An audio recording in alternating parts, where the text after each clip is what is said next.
puting ng food. No. Yala, kain na. Tuna. Yan ang tuna nila.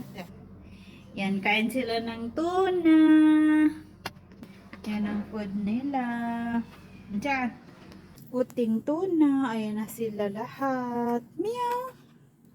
Lagyan ko sila ng tuna. Yan, magkain na sila ng tuna. Nagugutom sila. Yan din na makakain si Mama Meme. Nagugutom ang mga pusa.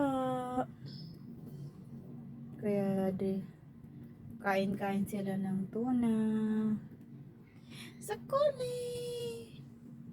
Mga baby ni Mimi to. Hungry.